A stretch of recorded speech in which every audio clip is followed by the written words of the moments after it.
What up, everybody? This your boy, Bill Bellamy, and you are listening to Top Billing, the #1 podcast for the culture, the movement, and the discussion. Today's episode is sizzling hot. This one should be all the way an exclusive.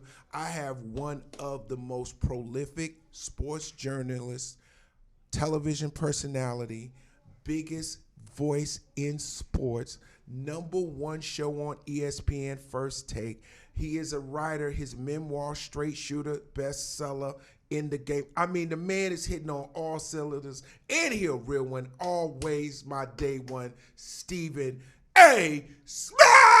Make some noise! What? What up, baby? What? What's going on? They said I couldn't do it. They said he wasn't coming. I said, yes, he is. He's a man of his word. Absolutely. Stephen A. Smith, it is a pleasure to have you on the show because I want people to get to understand your journey.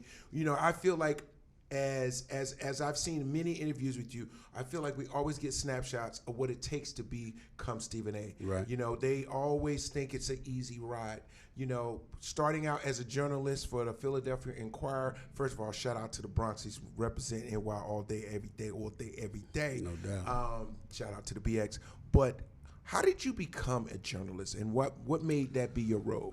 Well, you know, I got left back in the 4th grade. Okay. With a first grade reading level. Okay. I sounded beautiful when I read. I mean, I could read the words, right. You know, I could pronounce it correctly. I mean, I articulate pretty well. Mm-hmm. And then when you asked me to understand and explain what the hell I just read, I didn't know what the hell I was talking about. And so, you know, when I got left back and held back for the entire 4th grade, you know, even at that young age, I was balling. And I had made up my mind that was no longer a priority because I'm 55 years old, bro, and I can still remember everybody laughing at me in the neighborhood. I mean, I was the laughing stock. It was so embarrassing. I felt so ashamed and so humiliated that I had made up my mind, I don't give a damn what else I do in life. I'm going to know how to read. I'm going to know how to comprehend. Absolutely. And then ultimately I said, I'm going to know how to write. And then I go through elementary school, go through junior high school, go through high school and stuff like that, get to college. And then this professor was like, listen, you're a natural-born sports writer. You know, I'm looking at your essay. You made for this. Let me take you out to lunch. Right. And he was my critical and persuasive writing teacher. Took me out to lunch. I thought he was going to eat. He took me to the sports editor of the local Winston-Salem Journal newspaper. No way. And the sports editor's name was Terry Oberly. I'm still cool with him to this day. 5 minutes in, he said, so when can you start? Are you serious? And he said, you know, we're going to hire you as a clerk and, you know, but let's get it started. Next thing I know, a week later, he said, go to Wake Forest University and write a feature on the Wake Forest soccer program. And I'm like, what the hell? I ain't never covered soccer in my life. Only soccer match I ever watched was Pele in 1980. Right. You know, I don't know none of that. He said, figure it out. Right. And I went to the soccer coach, and I told him I didn't know a damn thing about hockey. I needed his help because I really wanted to become a sports writer. And the guy called his whole team over. I'll never get his name, Walt Chiselwich. He died of cancer years ago. God rest his soul. But they were ranked number 3 in the nation. He called the whole team over. And he said, this man has to have his feature done by this weekend. It's a Monday. Today, tomorrow, Wednesday, and Thursday, you are to give him complete, unadulterated access to the team. Whatever he wants, give it to him. No way. And he said, and when they practiced, he said, stand next to me, and literally taught me the game of soccer. Every position, every responsibility, the whole bit. I wrote the feature a week later, and the day after it was published on a Sunday. That Monday, the sports editor called me into his office. He said, congratulations, you're the new beat writer for Wake Forest Soccer. No. And everything took off from there. Are you serious? Exactly So the kid that got laughed at, humiliated Yep. because he couldn't read, Yep. he couldn't comprehend, Yep. decides, you know what? I am going to take that weakness and turn it into my strength. That's right. That's awesome. Well, that's what you got to do. People need to know that. You got to do that from when you're from these streets, man. You got to do that because there's always people in their own way, whether directly or indirectly, telling you what you can't do. Correct. And a lot more often, they're right. But they're not right because of your ability.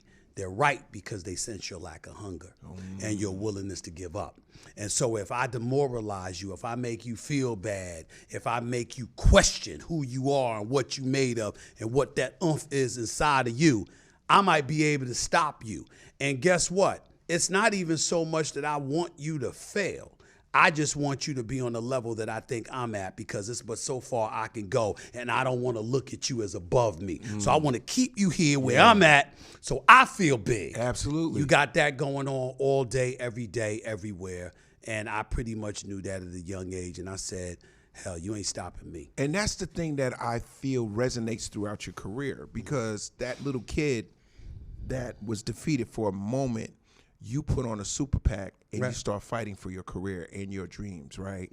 And that's a beautiful story because you go from, because most people as a journalist, hopefully people still read the paper and magazines because God. They do, they just don't get the pay, they just don't buy the actual paper, they go online. They go online. Because I like the old paper. Like I remember the old paper. Exactly. You know, you get the Sunday paper, hit the door, boom. That's right. But for all the cats out there that are dreamers and also that are in your field of journalism, it has changed quite a bit, right? One of the things that I've noticed is no one wants to really hear the truth anymore. Do you find that difficult in this climate now when you are a guy who really tells it like it is? Do you feel like you're always dancing left to right with freedom of speech or I don't dance. Point of view? I don't dance in that fashion. I never will. I will tell you, you have to be smart. What's made it very, very difficult, Bill, is the society that we're living in. Correct. And this woke culture that we're dealing with. And I'm going to call it woke culture because somebody needs to call it out. I can't stand it. And what I mean by that is it's tantamount to what Chris Rock said. Back in the day, cats felt like we got to work hard, we got to be better in order to get ahead. Correct. Now it's about, let me wait for somebody to F up so we could get their job. Right. And let me cause somebody to F up so we could get their job. And that's unfortunate, but I will tell you, even before this woke culture took hold, I never forget this happened to me as long as I lived. I had a personal crisis, a death in the family that happened years ago. Detroit Pistons are playing the San Antonio Spurs. It's Game 6 in San Antonio. Okay. 2004, 2005, I'm trying to remember. But it's the year that San Antonio won the chip. So it's probably 2005. They won the chip. San Antonio wins the chip, but Game 6, I had found out I had a death in the family 2 minutes before I showed up on SportsCenter. Oh, my God. So I'm on SportsCenter. And 2 minutes before I get on SportsCenter, this happens. Then after I do SportsCenter, remember, NBA Shoot-Around, which is now called NBA Countdown, comes on after SportsCenter. And I'm on NBA Shoot-Around at the time. And the crowd is chanting, Stephen A. sucks, Stephen A. sucks, blah, blah, blah, blah, blah. And they just going off and heckling me because they knew I had picked the Detroit Pistons to beat them, right? And because I was going through what I went through, I turned around and looked at all of them. Fuck y'all. With my middle finger. Yeah, I do remember that. And they went like this. Ah! We got him! We got him! I remember that. And wow, I do remember that. It was right in front. I couldn't believe you did that at the time. That was true. It was right in front of the president of ESPN at the time. Jesus Christ. But here's where honesty comes in. Before I did that, he knew I had the death in the family. Right. And that I had still going on SportsCenter, and I was trying to work through that. You're trying to get through it. And so he wrapped his arms around me, and he said, go home and be with your family. It was actually a fireable offense. And he didn't on TV. Well, I wasn't on TV when I did that. I turned around once the so they didn't see it. They didn't see it, but he saw it. And so, but he knew what had happened to me. Right. And so I only bring up that story to highlight that's indicative of what the culture tries to coax you into doing in this day and age. They're constantly trying to break you. They're constantly trying to find a weak spot that they can exploit so they can get at you and what have you. And I think that a lot of times when it comes to me, they feel like it's okay because they actually mistakenly believe that's what I try to do on TV. That is so far from the truth, I can't even tell you. I don't bait and switch. I don't do that to people. Right. I call it like I see it. I know. When I say that you playing like garbage, I'm not trying to mess with your head. So, no, you actually were playing like garbage. And I said so. When you play great, I'll say that too. When you play average, I'll say that too. I'm not faking the funk at all. I'm letting you know exactly where I stand. And I have no agenda other than to tell the audience out there my version of what I see. What you see. But most people ain't trying to do that in this day and age in the world of social media and beyond. What they're trying to do is coax and bait a reaction out of you, and you got to be smart enough and strong enough to stand up and be like, yo, I can let that roll off my back. That's all you got. You got to be built for that. I don't know how you do it. And I watch First Take. I check out your podcast, Right. No Mercy. More importantly, when I'm watching First Take, obviously you're the lead and you're the point guard for that show, executive producer. You do the whole damn thing. But it's like you get in tight situations because you are so, like, you draw the line and it be strong, Right. and then you got the people there to bounce it off of, but you don't back down. So now you become... You're like the barometer in a way, Right. Like it's the hottest topic of the day in sports. Right. You hit it from an angle that cats at the barbershop be like, yo, Right. Stephen A. going in, he going in. Right. But then corporate America, Disney, the whole nine, everyone's got a little, oh my God, Stephen. How do you balance that? Because sometimes I'll be watching the show and I'll be in my feelings a little bit. I have a cardinal rule, and I'm blessed and fortunate enough to work for Disney in this regard. Okay. I don't just work for Bob Iger. I know him. We talk all the time. Right. The president of ESPN, Jimmy Pitaro, Right. we talk all the time. Right. The executives that are his direct reports, we talk all the time. And so there's a level of trust that's been built because they know me and they know what I'm about. Okay. And my cardinal rule is simple. Don't talk to me about what to say. Don't tell me what to say. Either I can talk about it or not. Right. Now, if you're not comfortable, then you have every right as my boss, Right. and as the network, a boss saying, we don't need to touch this. Let it- You see what I'm saying? yeah, it's too hot. Let it go. Let it go. But if I'm going to talk about it, Let me live. then leave me alone. You know what I'm saying? Because what's not going to happen is somebody going to look at me and they're going to be like, he faking that shit. He just saying that shit because, he worked for Disney. Nah. There's plenty of things that I say that Disney don't want me to say, that ESPN don't want me to say. It didn't stop me. Right. Because we had that level of understanding. I like that. I know that I know that I got bosses. I'm not going to burn and napalm. That's stupid. That's counterproductive. Right. They cut me a check. I'm trying to help them explode because I'm going to get some of that bag. Right. If that's my agenda. But the flip side to it is that I have to do so being my true, authentic self. There's nothing wrong with avoiding a subject. There's only something wrong with broaching it and being dishonest in broaching it. If I sit up there and I say to you, yo, I never get, and I'm gonna break this down to you. You know who taught me that better than anybody without even realizing it? Allen Iverson. How? Allen Iverson was my first guest on my show, quite frankly, in 2005, a talk show that I had on ESPN2. He was my first guest. And everybody remember that interview because he cried and all of that other stuff, Larry Brown, all of this stuff, right? I asked Allen Iverson because he got into some issue with his wife at the time, and she left the house. And Yeah, it was a big deal. Helicopters hovering over his house, and he was telling this whole story. And I asked him about something about his cousin or her cousin who happened to be a homosexual, or whether or not he had spewed a homosexual slur or at the guy or whatever.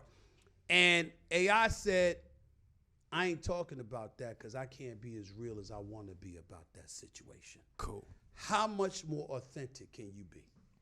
He was saying, yo, there's a lot I want to say about that dude. But I'm not. But I'm not going to do it. He didn't lie. He didn't deceive. Exactly. He didn't evade. All he did was say, I can't be as real as I want to be about that situation. And it was a reminder to me, and I think that should be a reminder to the world. You don't have to lie.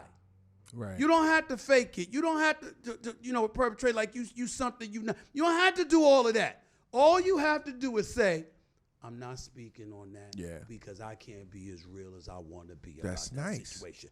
It's not a fireable offense. It's not a suspendable offense. It's not going to compromise your money. Right. It's not going to do anything but frustrate people who wanted to hear what you had to say, and you deprived them of what you had to say, which comes with the territory. I understand that. Right. Me being the face of ESPN and one of the preeminent faces of Walt Disney, actually, at this stage and point in my career, yo, man, I got a big responsibility. Absolutely, man. I got relationships all the way up to the top. And my point is, you don't napalm or burn those relationships because you want to get emotional and express yourself in a moment. You might not have all the information, might not have all the details, might not have all the facts. Things could might change. not know what the hell you're talking about. And things could change. So I try to make sure I'm honest with folks to let them know, yo, this is what happens every day, not just in corporate America, but throughout this world. Don't hate. Listen to what I'm trying to tell you and understand I'm trying to do something for you that was done for me along the way that enabled me to be in this position. This is why I wanted you to That's on what top, it's all Bellamy, about. because I wanted people to understand the Stephen A. Smith that I know. You know what I mean? The guy that is super, super intelligent, real, funny, best backgammon player. I don't know what happened. I don't know you went to backgammon school, but what I'm saying, you smacked us up real bad. Has she recovered? That shit hurt. Has the wife still recovered? Has she still recovered? I want We to know if salty she recovered. about that. We want a rematch. We want a family rematch. I'm holding on to it. That's right. I ain't giving no rematch. But what I'm saying, the reason I wanted you to come on, man, because a lot of times, like when I watch the show, as even though we're friends, like I be wanting to talk to you through the TV. Sure. And one of the things you did most recently that I thought was fantastic, and no one hit it but you, was you stood up for Nia Long, who's a very good friend of our family, and we love her. And she was thrown into a situation that was actually awful. It should have been a more private situation. Right. And they made it like a TV show or something. Guess who's this? Guess who's the person? Right. And then people making assumptions. You are the only person that even drew light to the fact that she was handled in the wrong way. What made you decide to talk about that? Number one, I love her. Right. I've known her for years, not very well, but I know I've met her on several occasions. We've always talked when we've seen each other. She's incredibly kind. She's incredibly gifted. I appreciate her artistry, her greatness as an actress. You know, over the years, she's done such phenomenal work. That's number one. Number two, when I think about her, I think about all these sisters out here. Now, obviously, it seems like I'm biased because they are fine as hell. Right. The I mean, Nia that's Long, okay. That's the nothing Nia wrong with that. Longs, the Sanaa Lathans, the nothing wrong Megan with that. Goods of the world. You know, all of Beautiful these ladies, queens. beautiful queens, all right? and I'm a brother, so the sisters come first, damn it. Right. That's just the way that it is. I ain't apologizing for that shit. But having said all of that, I was genuinely pissed off at the Boston Celtics. Correct. Because as a guy, I ain't come here yesterday. I've been covering the NBA for close to 30 years. You know how I get down. They could talk all the, y'all folks speculate about what's going on in the world of sports. I know. Yeah. This is what I do. Right. Okay. Everything else, I might speculate about politics. I might speculate about a lot of issues. Sports. This is what I do. I know this. And I know for a fact there's a whole bunch of white boys that's been fucking around in the office for years. And nobody made a big deal. And nobody said a word. And so for me, where it resonates, wasn't it, listen, Ime Udoka, you shouldn't have done what you did. Cool. It was a fireable offense because supposedly he lied to the organization. Okay. Fine, I got it. My position then is exactly what it is today. Fire him or keep him. What you don't do is take an HR matter. It's an HR matter. And it gets leaked. Some of the details get leaked, but not all. Like, for example, It was a white girl he was with, supposedly, reportedly. Now, Allegedly. I have to use allegedly. Now I have to use these words. Yeah. Now, be clear. I know, but I have to use these words because that is what we're supposed to do. Right. Because obviously it's a legal matter. But the point that I'm trying to make to you is allegedly, she was white. Yeah. Allegedly. Could have We been know could have been beige. he's black. Right. We know what he is. We know he is. We know he's a black man. Mm-hmm. And I'm sitting there going like, wait a minute. He the only dude screwing? He the only dude that's doing something like that? That was like with the Tiger Woods thing. He the only golfer? I'm just saying. Ever? Ever? I don't compare. I don't compare the two. Allegedly. No. That's not alleged. Not alleged. He got his ass. That's kicked a by fact. He got his ass. That's a fact. You understand? Police got involved. You understand? Orlando, Florida, Orlando police. We knew who. Okay. We knew who hit him. We knew who assaulted him. We knew why. We knew why. And then, by the way, he showed up at a press conference drunk. I am so sorry. You just gave it away. I can't help you. I can't help you. You on your own. We can't help you out. But my point is, with all of that being said, yes, it was an HR matter. Literally, seriously, it was an HR matter that never gets publicized. Why I did this time? And then when we want to disguise, and I'm not an advocate of knowing who that woman is. I think she should be protected. I don't think it's any of our business. Right. It's an HR situation. But so I'm not saying that it should have been publicized, but it speaks volumes when her identity was protected and no one thought about Nia. At all. No one. Yeah. How embarrassing and humiliating it was for her. Yeah. This black woman hearing about the father of your child messing around with a white woman and your son, you got a kid together. Yeah, it's a lot. It's a lot. To give her no thought at all. I'm like, I'm sick of y'all because we live in a society today where it ain't just a woke culture, but everything in between is talking about a heightened level of thoughtfulness and sensitivity to women. Sexual assault, rape, other misogynistic tendencies, all of this kind of stuff that women have, our sisters have had to be subjected to, right? Oh, so it only applied to the white woman. It didn't apply to Nia. Yeah. You didn't do that. You left her out there. And this is me. I said this before, knowing I was going to Boston. Yeah.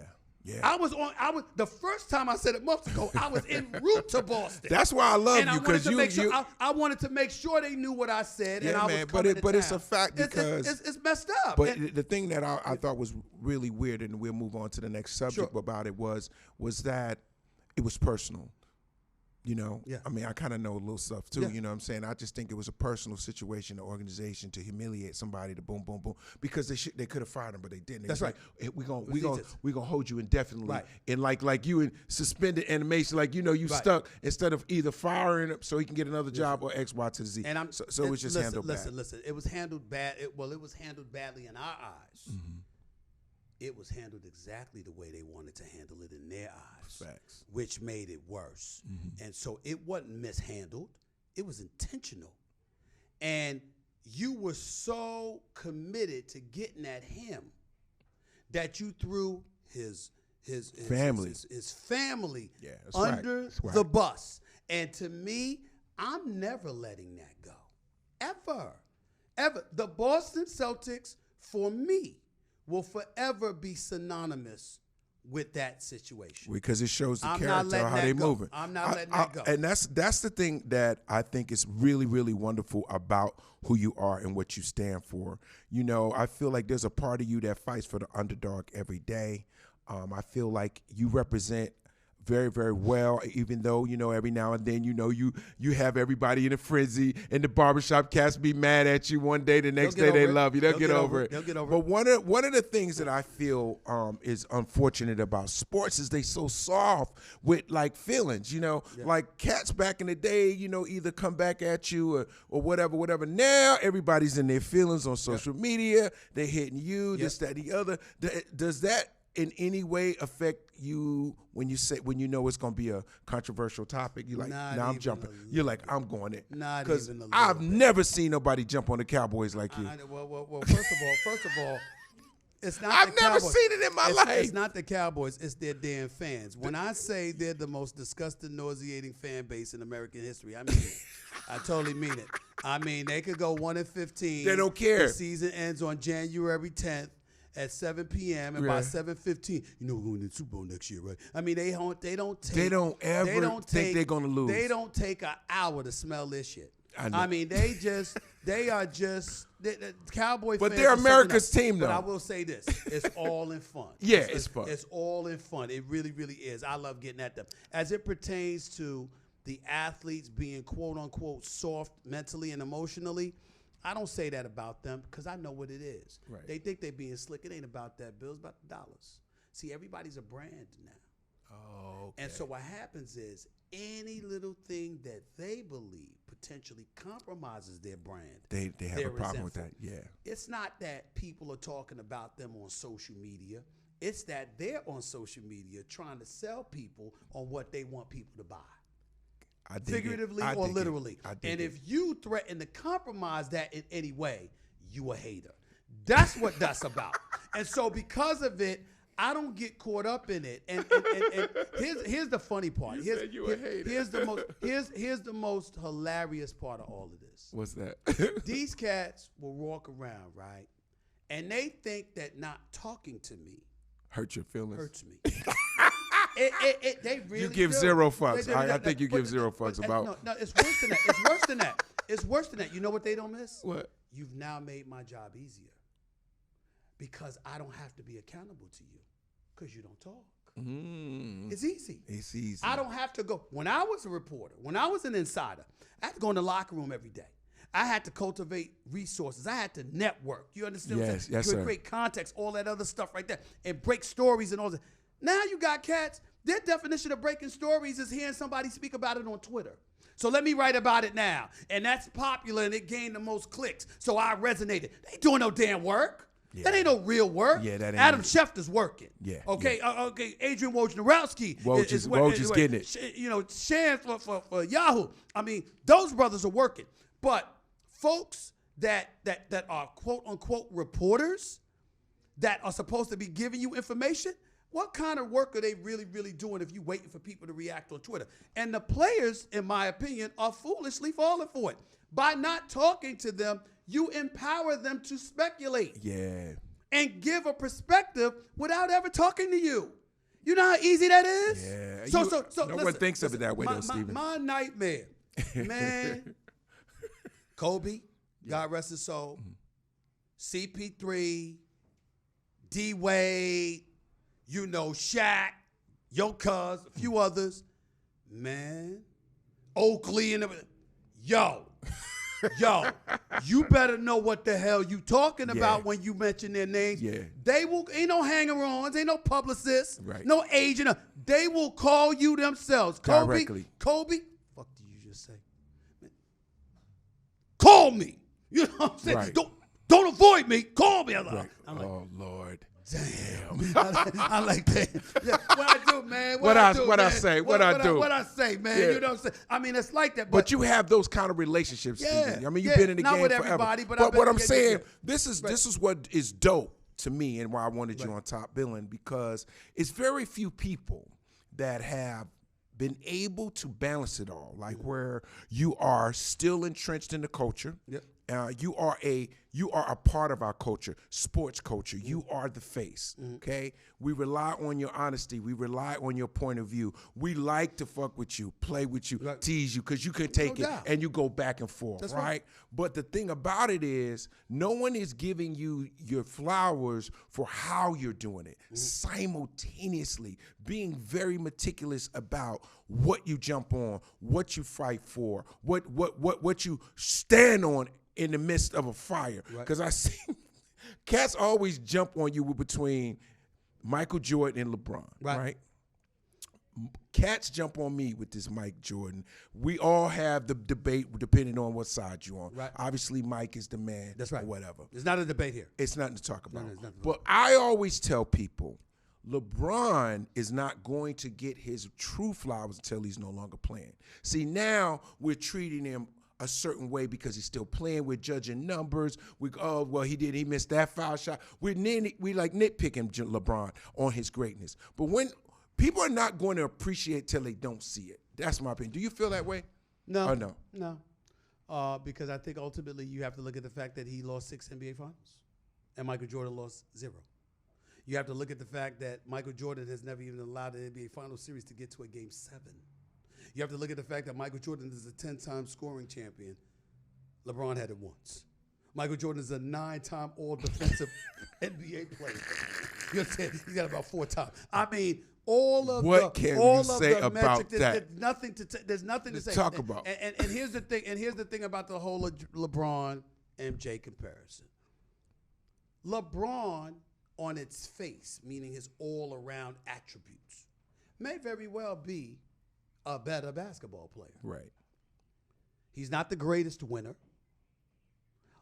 He's not the greatest assassin.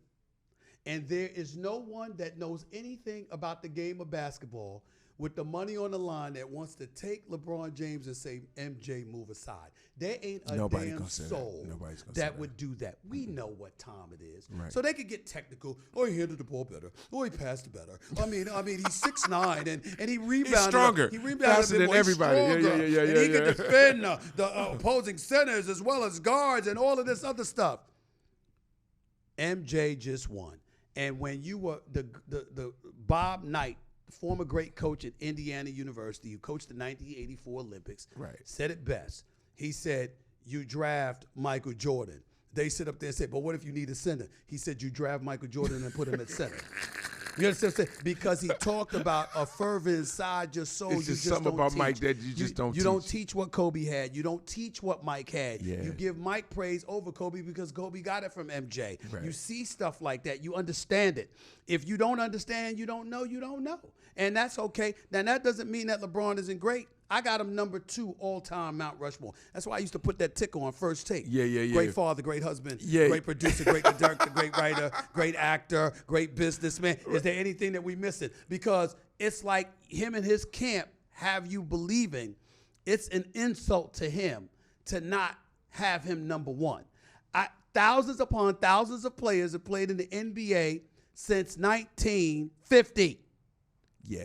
And 1947, actually. And we look at this man, and we're saying, yo, there's only one player we can definitively say it's only one we would take ahead of you. It's only one. And that's insult.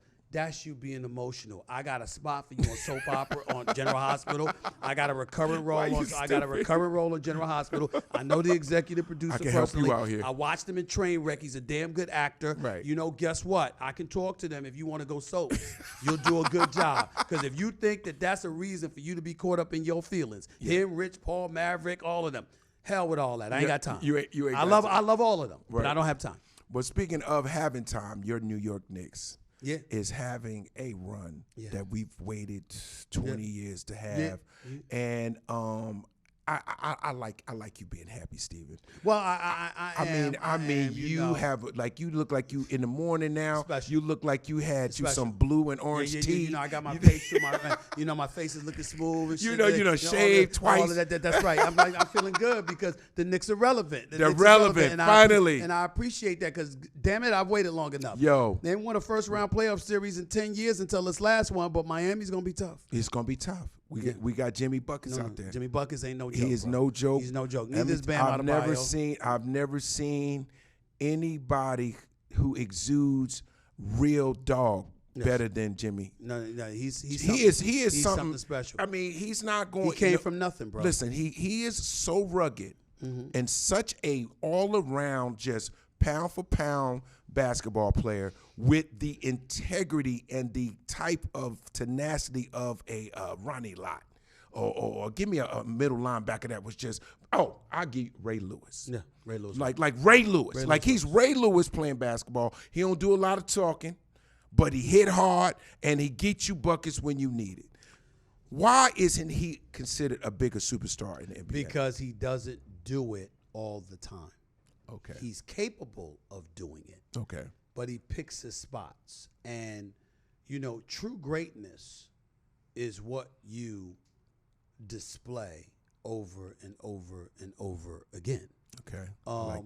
when you've got a guy like LeBron James, and this dude is the marquee, and he answers the call most nights, 27-point per game scorer. When you see something like that, it resonates with you.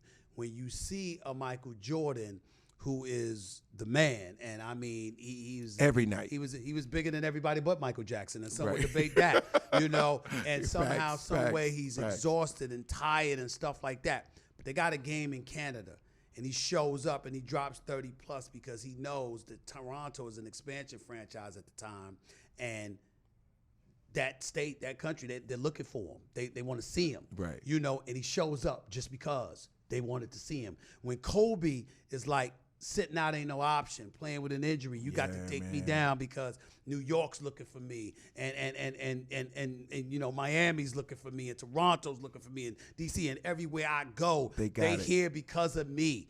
I gotta show up. They put on a show. When you see that, that's it. Jimmy Butler doesn't do that during the regular season often enough. Okay. He's solid, he's better than solid, he's better than average, but he doesn't have the kind of game or the kind of interest in, oh, I'm going to appease you every night. He'll show up. He'll play. But I'm talking about being that dude until the playoffs arrive. When the playoffs Then the playoffs arrive. If that Jimmy Butler was there all the time in the regular season, he would be considered amongst the stars. Speaking of superstars, another great question I have for you is Ja Morant. Yeah. Ja Morant, to me, is Allen Iverson on steroids. Ability, tenacity to score, court vision. He has all these amazing qualities. I think he's about 6'4", 6'5". Probably. He's about 6'3". He's only 6'3"? He's only 6'2", 6'3". 6'3". 15,000-foot vertical. Jumps out the goddamn gym. Yep. The other day, I was reading an article about him and how he's really they're choosing very carefully to have him to be the face of Memphis Grizzlies, right? Well, he's already the face of the Memphis Grizzlies. But I'm saying like to put the whole push and boom. Well, he's talking about some of the endorsement deals that he's got. Nike, because you know that corporate stuff is always like, oh my God. Along with some other stuff that's we get going nervous. on with him. That's my white voice. We get nervous. So he had the situation on the internet, right? Yeah. When I was thinking about this, I said, I'm going to share this with you. Sure. Ja Morant makes Allen Iverson look regular. Because Allen Iverson technically didn't get in a lot of trouble. He just didn't dress right, and he wouldn't change his game. Allen Iverson existed before social media. Correct. I assure you, if social media existed then, Allen Iverson. Well, I hung out with AI in the 90s. And so did I. And I could just say a couple times I was very nervous. So did I. Couple nights I was just like, bro, do we have to have all these guys here? I'm covering the team. I'm covering the team.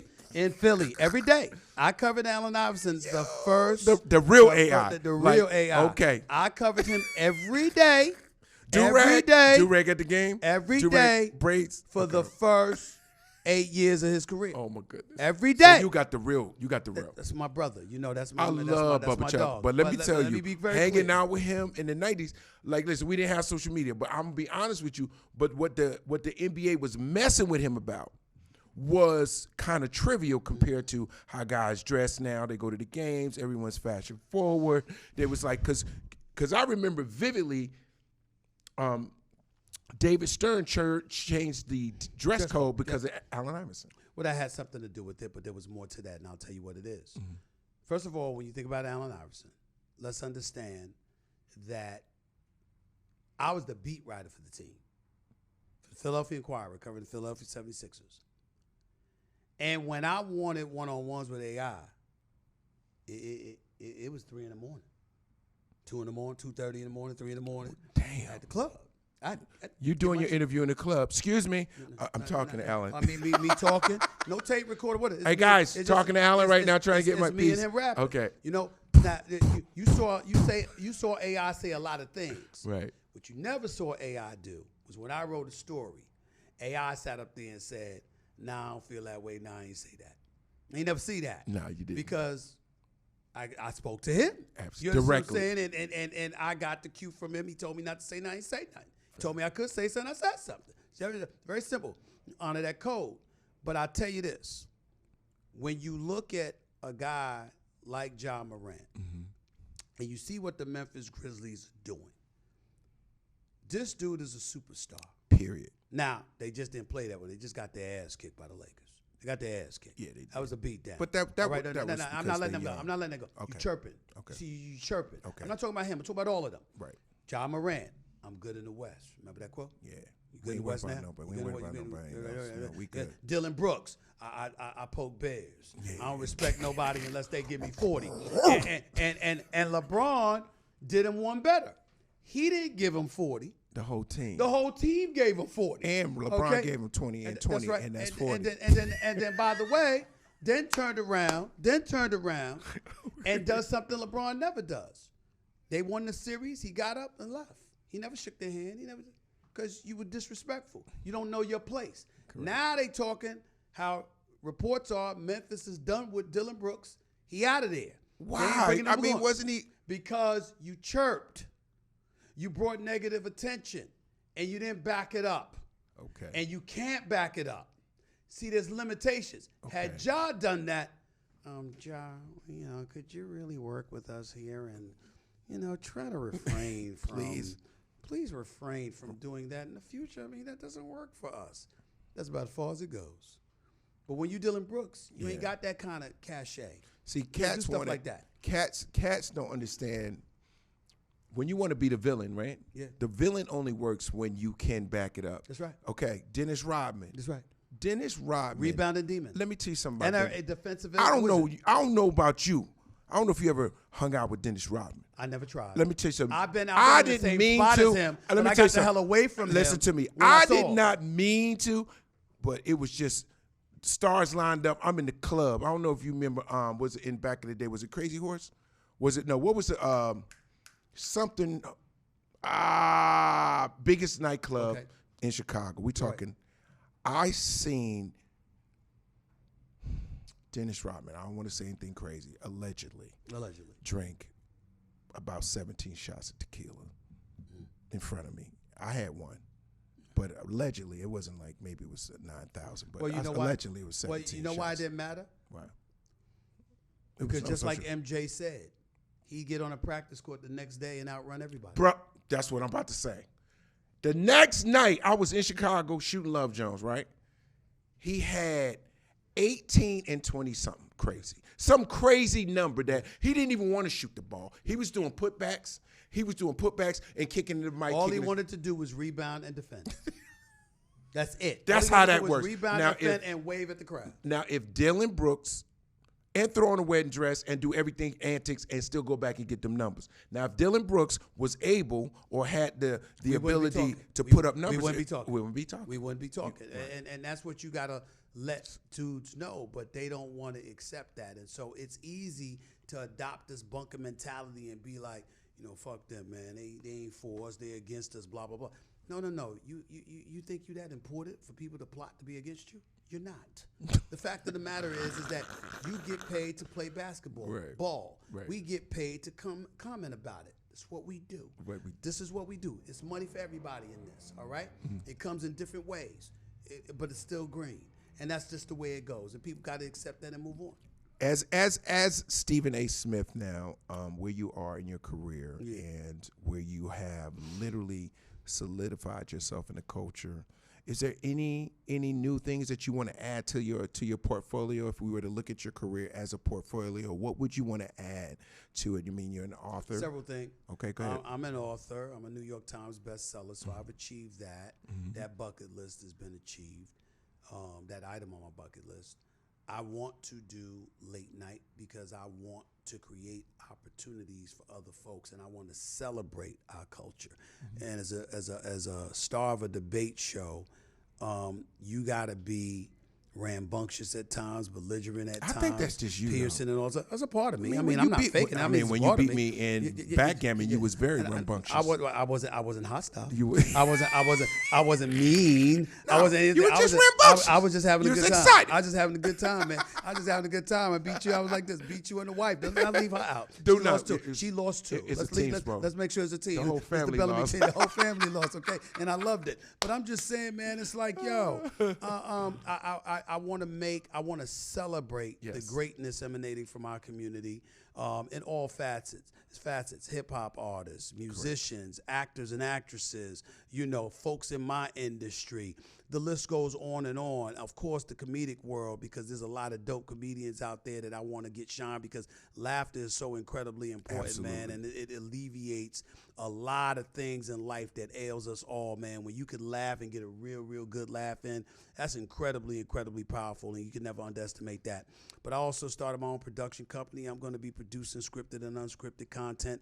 That's important to me as well. I think about Tyler Perry and what an inspiration he's done. The great Spike Lee, what an inspiration he has been. But I also love Dick Wolf and Jerry Bruckheimer and all those boys. What if I sit up there and pull off, create my own drama series? What if I do something dope like that? That would be great. And of course, my podcast, No Mercy, is incredibly important to me, because it's always important for me to have a voice. Obviously, I don't run away from politics. I don't run away from social justice issues. I don't run away from talking about the serious things that matter in our society. But sports will always come first to me. I like that.